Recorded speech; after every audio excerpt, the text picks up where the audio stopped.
Hello, welcome back to another Fabulous channel. I'm Jacob J. Books Corner, and today we're talking about the 8 books I read in September. That way it was only 8. But then again, I want to say 8 books is better than 0 books. If you read 1 book, you're doing amazing. 8 books is just really low for my normal, wrap-ups. It's just what it is. October will be a big month, so I'm okay with it. This is what I needed to do. We have Yellowface by R. Kwong starting out our list. I read this in the very beginning of the month. It was the first book I read, and I very much liked it. I very much enjoyed Yellowface. I thought the story was really well done. I thought R. Kwong's writing was beautiful at points. Very haunting at others, and I felt like it conveyed every point that she was trying to make with this story wonderfully. It is about an author who ends up doing Yellowface to sell her novel. I felt like it was really beautifully written. I felt like the main character was exponentially unlikable on purpose and done extremely well. I think you should go look up Own Voices for this. It is written by an Asian American author, but the story does befall a white woman. Overall, I liked the book. I gave it a 4. I would recommend it if you guys are curious. I'd be curious to see what your guys' opinions on Yellowface is for sure. And like I said, it'll pop up in a video relatively soon. It definitely is going to be a hot topic no matter what, and I know that for a fact. And so let me know your guys' thoughts and stuff on Yellowface are, because I'd love to know. The next one we talked about is The Scourge Between Stars by Ness Brown. This is a debut horror sci-fi novella about it's kind of like Aliens, I guess is the best way to put it in a way. There is this crew and there's one single person who's kind of running the whole thing, and then there's something killing everybody around them, and you have to kind of figure it out. And it's like this mystery. I liked it. It was fun. For my first ever really true horror sci-fi, I gave it a 4. I really enjoyed myself. I'm excited to pick up more horror sci-fi this month in November, so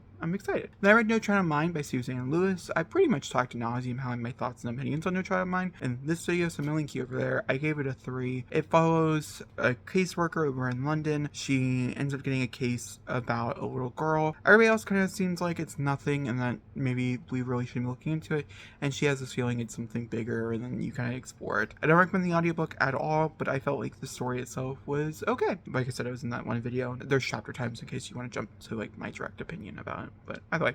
Next one I read was Corpse Incarnations by Dale Mayer. This is part of the Lovely Weekly Gardens. Kayla does a series on her channel where she tries to solve these murders, books and blah, and I was like, oh, I tend to read the book before when the video comes out to see if I can solve the murder, and then watch her reaction to all the things that I read, and that's kind of what I did, and it was a fun time. Either way, I didn't like it. It was like a 2. It looks like it has a 4.39. I wonder if there's 12 people who rated this. Is it a high 4.39? What the? 808 ratings. People, you guys are crazy, and you guys deserve better, in my opinion. Then I read The Little Mermaid by Hans Christian Andersen. I listened to this as an Audible original, and it was beautiful. It was hauntingly beautiful. I loved it so much. The story itself, I didn't really care for. It was a 3, but the audio experience was gorgeous. It was great. This one was really interesting. There were several points in it that I was like, ooh, that's nice. Ooh, I'm happy I read that. Ooh, I'm happy I read that. Because I'm doing this little short stories selection I'm doing where I'm writing fairy tales and I'm trying to figure out a new spin on them, and this was made as one of them, and so I'm always happy to have a new perspective. Then I read Fence Volume 1 by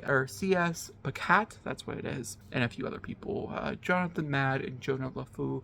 I don't know who does the artwork and stuff. This was really interesting to me. I'm doing a video where I'm reading all 5 of them. There's 5 of them currently out, 6th one's coming out next year, to see if this is another recommended series I would give for people looking for LGBTQ rep. So far, I'm not really sure. Very mixed on it. But with that being said, I gave the first one a 3.5. It was a very well done first novel, and the story here is pretty simple. It follows a new guy who believes that he is a legend, or I believe he is the bastard child of someone who's really important in fencing. And he ends up going and joining a fencing team where his rival is also on.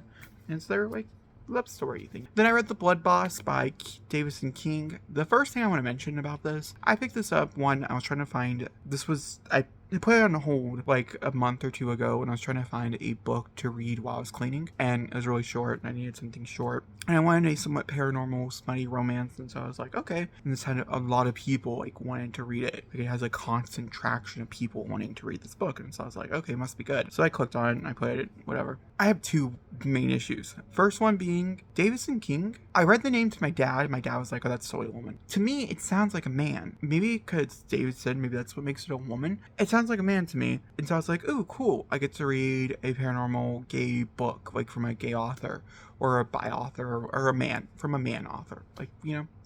Not binary, it doesn't really matter. Just not from a woman. That's what I'm looking for here. Because the issue being, the first 14%, it does sound like it's gonna be a man-man relationship. And the main character's name is Jace. And from 14% onward, you could make that with a Joyce. I even think the narrator mixes with the Joyce every once in a while. The main character isn't isn't like it's not a trans character, it's not a non-binary character, it doesn't have multiple names.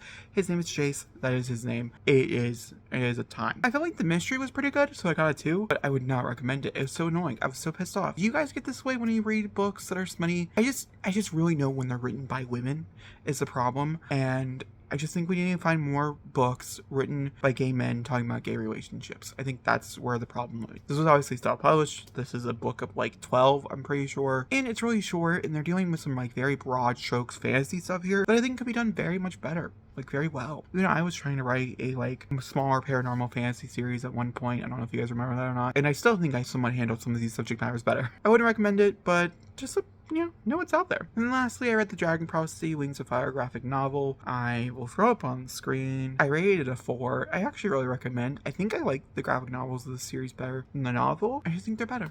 But that being said, those are the books I read. I hope you guys enjoyed. Favorite book I read this month? Oof, I had no 5s. So I think I'm gonna do The Scourge Between Stars because it really took me by off guard. My least favorite, I'm gonna go with The Blood Boss because it was horrible. God awful, not like even like god awful in a fun way, just bad. What you guys' least favorite and favorite book of the month is, and I'll talk to you guys all next time. Thanks for watching and goodbye.